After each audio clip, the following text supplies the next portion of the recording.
नमस्कार साथियों, मैं अनुपम पांडे। चलिए आज बात करते हैं हम डीपीआर के बारे में। डीपीआर क्या होता है, डीपीआर को कैसे हम तैयार करते हैं और डीपीआर पे हम क्या क्या इन्फॉर्मेशन देते हैं। तो चलिए हम बात करते हैं। डीपीआर डिटेल प्रोजेक्ट रिपोर्ट होता है जिसमें हम कंप्लीट इन्फॉर्मेशन देते हैं अपने इन्वेस्टमेंट के बारे में, डिसीजन मेकिंग के बारे में, अप्रूवल के बारे में एंड प्लानिंग के बारे में। डिटेल प्रोजेक्ट रिपोर्ट में हम अपनी पूरी प्लानिंग, उसके साथ हम किस तरह से इम्प्लीमेंट करेंगे अपने प्रोजेक्ट को, वह सभी जानकारी इस पे हम बताते हैं। अब हम बात करते हैं डीपीआर के ऑब्जेक्टिव के बारे में। सबसे पहला ऑब्जेक्टिव जो है वह है performance for reliable quality with in optimum cost. किस तरह से हम कम से कम कॉस्ट पे अच्छे से अच्छा परफॉर्मेंस और अच्छे से अच्छा प्रोजेक्ट को इम्प्लीमेंट कर सकते हैं। इसके बाद हम बात करते हैं इस पे साइट स्पेसिफिक के बारे में।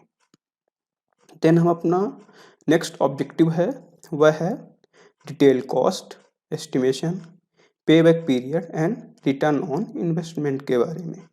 देन हम इसमें अपना नेक्स्ट ऑब्जेक्टिव बताते हैं। इस पे है कि हम अचीव रिक्वायर्ड परफॉर्मेंस, हमारी जो रिक्वायर्ड परफॉर्मेंस है कितने टाइम पे हम अचीव कर लेंगे।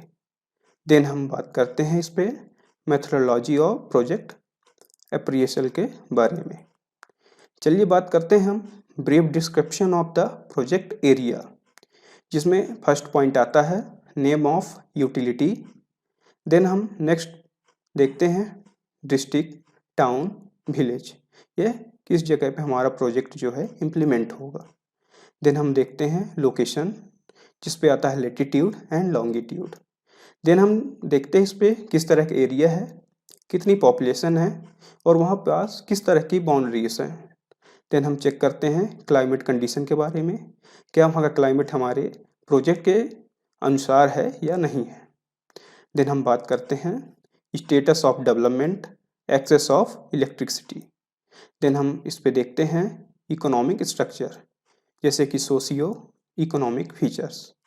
इसके बाद हम ये देखते हैं कि यह अर्बन एरिया है या रूरल एरिया। चलिए बात करते हैं हम आप प्रोजेक्ट कॉस्ट डिटेल के बारे में। इसमें सबसे पहला आता है बेसिक इक्विपमेंट कॉस्ट, हमारे इक्विपमेंट का कॉस्ट कितना लगेगा। देन कंसल्टेंट चार्जेस क्या हैं, ड्यूटीज, टैक्सेस एंड एक्सेट्रा।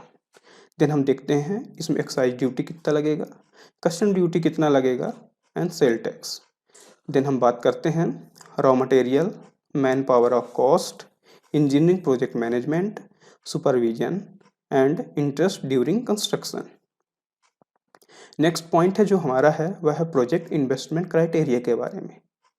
इसमें जो बेसिकली है वह दो चीज़ देखते हैं, basically cost and benefit analysis. इस पे होता है पे back period and discounted cash flow. Discounted cash flow के अंदर आता है net present worth, benefit cost ratio, internal rate of return. इसके नेक्स्ट जो कुछ क्राइटेरिया हैं वह है पे बैक पीरियड, हम कितने ईयर पे इसका पूरा जो हमारा इंटरेस्ट है, जो इन्वेस्टमेंट कर रहे हैं हम उसको अपने पास वापस कर लेंगे। देन हम देखते हैं length of the time required by. Then हम बात करते हैं इसमें फिक्स्ड कैपिटल इन्वेस्टमेंट के बारे में।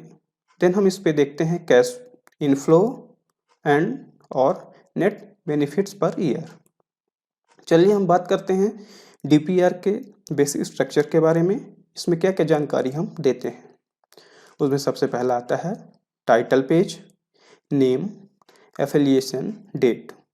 इसके बाद हम इस पे एक्नॉलेजमेंट देते हैं। देन हम इस पे एक कंटेंट लिस्ट बनाते हैं। इसके बाद इसमें हम जो एब्रिविएशन का यूज़ करते हैं उसकी जानकारी देते हैं। इसके बाद हम इसमें एग्जीक्यूटिव समरी बताते हैं। इसके बाद हम इसमें इंट्रोडक्शन बैकग्राउंड देते हैं। इसके बाद हम main technical and financial analysis के बारे में जानकारी देते हैं। देन इसमें हम इसको चैप्टर्स के रूप में डिवाइड करते हैं जिसकी हम जानकारी देते हैं। इसमें हम फिर उसके बाद नेक्स्ट इन्फॉर्मेशन देते हैं वो है रिकमेंडेड एक्शन प्लान के बारे में, देन अपेंडाइसिस के बारे में। चलिए नेक्स्ट पॉइंट पे बात करते हैं जो है what DPR should ideally provide. इसमें आता है सबसे फर्स्ट पॉइंट है final cost detail and benefit expected, detail specification of equipment and material, all information of prepare tender and document. Then हम बात करते हैं इस पे प्रोजेक्ट मैनेजमेंट एंड प्रोसेस के बारे में, इसमें और भी बात करते हैं जैसे मटेरियल एंड मैन्युफैक्चरर के बारे में। नेक्स्ट पॉइंट है parameter of project appraisal and appraisal procedure के बारे में, इसमें सबसे पहला पॉइंट आता है प्रोजेक्ट एलिजिबिलिटी के बारे में। देन हम टेक्निकल फिजिबिलिटी देखते हैं। देन हम देखते हैं techno economical sound with IRR जो कि इंटरनल रेट ऑफ रिटर्न होता है जो 12% से कम नहीं होना चाहिए। इसके बाद हम देखते हैं यूटिलिटी और रीजन के बारे में। देन हम इसमें देखते हैं ऑल क्लियरेंस कि हमारे पास जितने भी इस प्रोजेक्ट में क्लियरेंस लगने वाले वो मिल गए हैं या नहीं मिले हैं।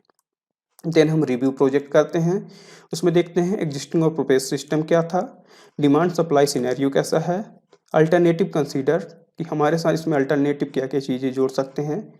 इसके बाद हम देखते हैं कि ये इसका स्टेटस एंड किस तरह से इसका स्टेटस है। देन हम देखते हैं प्रोक्योरमेंट प्रोसीजर एंड कॉम्पिटेटिवनेस के बारे में। देन हम बात करते हैं जो मेन पॉइंट हमारा फाइनेंसिंग प्लान के बारे में, जिसमें आता है डेब्ट equity and phasing of expenditure. चलिए नेक्स्ट पॉइंट में बात करते हैं check availability of approval and clearance. इस पे हम देखते हैं कि हमारे पास क्या क्या अवेलेबिलिटी है और हम किस तरह से हमको क्लियरेंस चाहिए, जैसा कि है लैंड अवेलेबिलिटी। और उसके बाद हम जैसे क्लियरेंस के बारे में बात करते हैं उसमें forest clearance, highway clearance, electricity clearance, pollution control board clearance. Then हम कुछ जो हमारे अप्रूवल बोर्ड होते हैं उनसे हम अप्रूवल लेते हैं, वो हैं approval of PPA, state government, CERS ETC। चलिए नेक्स्ट पॉइंट पे बात करते हैं, वह है एसेस रीजनेबल्स ऑफ कॉस्ट, जिसमें प्राइस लेवल आता है, जिसमें basis and reasonableness of cost estimate के बारे में बात करते हैं। इसके अंदर 3 पॉइंट आते हैं, information available for similar project in the past. उसके बाद हम बात करते हैं रिसीव फ्रॉम सप्लायर्स, जो बजट हमको रिसीव हुआ सप्लायर्स उसको देखते हैं। उसके बाद हम देखते हैं similar job done by same और अदर। नेक्स्ट पॉइंट हमारा है perform financial and risk analysis.